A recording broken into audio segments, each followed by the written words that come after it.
But let's start off with those quarterback ranks. Yes, Matthew, sir. Available on rotoworld.com for free. I'm a company man. Yep. You mentioned Patrick Mahomes. He comes in at number 7. Ahead of him, though, Josh Allen is number 1. Lamar Jackson, Jaden Daniels, Jalen Hurts, Super Bowl MVP Joe Burrow, Baker Mayfield above Patrick Mahomes, which would have been stunning 2 years ago. Kyler Murray is number 8, Jared Goff number 9, and then Brock Purdy, who's probably about to get paid a big contract. He is number 10.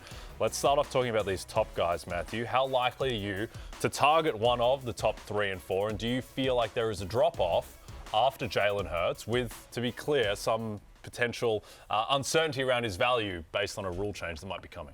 Yeah, I mean, exactly. So I definitely would like to, it all depends on price, all depends on sort of where you can get them. If you're playing best ball, also depends on stacking potential. But to me, there is definitely a drop-off after the next 4. I think Burrow is clearly 5th, but and we'll talk about Burrow in a second. But once you get past Burrow, I feel like they're all sort of the same. Right. I mean, I have Caleb Williams in the next, if Caleb Williams winds up as 8 next year, is anyone going to be shocked? No. It just feels like a sameness from sort of 6 to 15. As I was doing the rankings, they're all sort of right there as well. So I definitely want, I have Justin Herbert at 14. Does anyone out there feel like, oh yeah, you know what? Jared Goff is absolutely going to have a much better year than Justin Herbert. You know what I mean? They're just all sort of the same. So that's a way of saying that, in an ideal world, again, you don't want to get crazy, but yes, I will definitely have some exposure to those guys in the top 4 because I do think they're definitely a cut above because of both their ability to earn points with their arms and their legs and the consistency of how they play and the offenses that they're in. Yep. Lawrence, last year, CJ Stroud came into the season the 5th favorite for MVP, top 10 consensus fantasy quarterback, and had a terrible statistical year. Is there one of the guys in the top 10 that you would be most worried about having that type of season? Most worried about having that type of season? Maybe Kyler Murray, because he's the one on this list who, Brock Purdy did too. He's the one who finished outside of the top 10. But Kyler Murray barely though. You get a second year with Marvin Harrison. He's going to get a little bit better. So if it was anybody in this, it's because Baker Mayfield, he's going to throw the ball. That's how he's going to get his points. Joe Burrow, you got a lot of volume there. Jared Goff, even though he lost Ben Johnson, you still have all of the pieces and personnel in place, including Jamison Williams, who they picked up his 5th-year option. So not so much. Yep. Purdy would be it for me. And I know it's easy because he's 10th, right? But there's just a lot of questions with this team. Starting on the offensive line, Brandon Ayuk coming off a serious season-ending injury.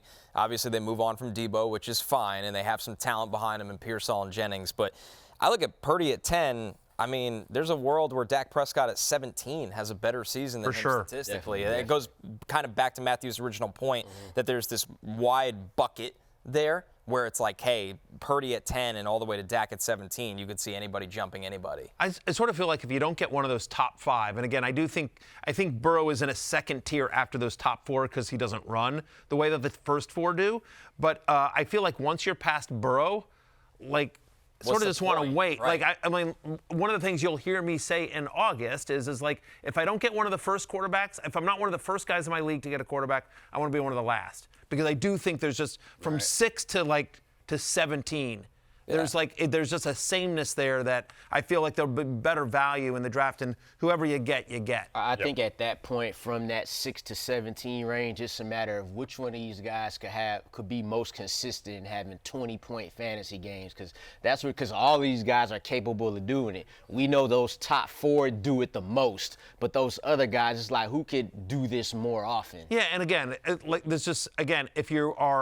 if you're playing best ball right now, just as you're going through your draft and just stacking possibilities as well, right? I mean, so to your point about Dak Prescott, I'm not going into a best ball draft targeting Dak Prescott, but if CeeDee Lamb falls to me, then okay, suddenly he becomes interesting, right?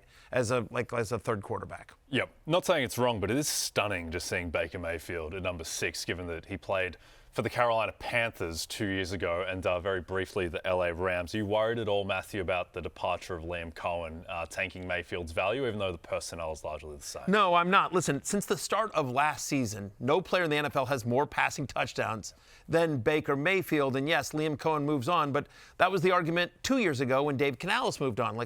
You know, and so, you know, their new offensive coordinator was their passing game coordinator last year. It's going to be the exact same offense. It's all the same personnel. The fact that they brought Godwin back, the fact that last year that they brought Godwin back, that Evans is going to be back, it's a pretty good offensive line. And to me, actually, I feel better about Baker going into this year than I did last year. And he was coming off an awesome year last year because we've seen the emergence of Jalen McMillan. We've seen Cade Otton have moments like, I feel better about his weapons now than I did a year ago. And this is even before we get into the draft. You add in the emergence of Bucky Irving that gives them a real threat in the backfield. Like Rachaad White is nice, but I think Bucky Irving is special, right? And he's a true 3-down back as well. So I just feel better overall about the Buccaneers offense and Baker at the center of it. In his third year now in that system, it's going to be the same system even though Liam Cohen's in Jacksonville. He got better after Dave Canales left. Yeah. So he had the good year with Canales, got better. So the question for me would be like, what's Liam Cohen going to be without Baker Mayfield? Like that seems to be the real question because Baker Mayfield is stacking and getting better statistically every year. Like I said earlier, he's going to get the volume, 4,500 passing yards, and he's one of 13 guys in NFL history to throw for 40 touchdowns in the season. Yep, Connor, highest profile OC departure, certainly Ben Johnson, leaving Jared Goff. Ben Johnson largely seen as revitalizing Goff's career after the Rams traded him for Stafford. How much do you downgrade Goff without Ben Johnson? Not too much, and Lawrence hinted at this. It's the same offense. This line is still good. I know they've had some pieces go in and out the door, but Amon-Ra is still there. Jamison Williams, it's the best version of him. Obviously, they can throw to the running back, specifically Gibbs. They throw to their tight ends. So yes, Ben Johnson is a great play caller, especially those trick plays and the unique plays they run and calling the flow of the game. But except in the NFC playoff game, Jamison Williams, thanks for that pass, baby. Yeah, hail the Commanders, hail victory. Sometimes it's dangerous to get that cue, but I don't downgrade Goff that much. I just don't prioritize him because once again, it's the whole Purdy argument again. I don't need to have Goff earlier when behind him is Purdy, Justin Fields, who runs a lot. Once again, Dak, Bo Nix. I feel like it's a similar bucket of guy that I just, like, he's in a tier that isn't valuable to me, is the argument. But I don't see a drop-off for him.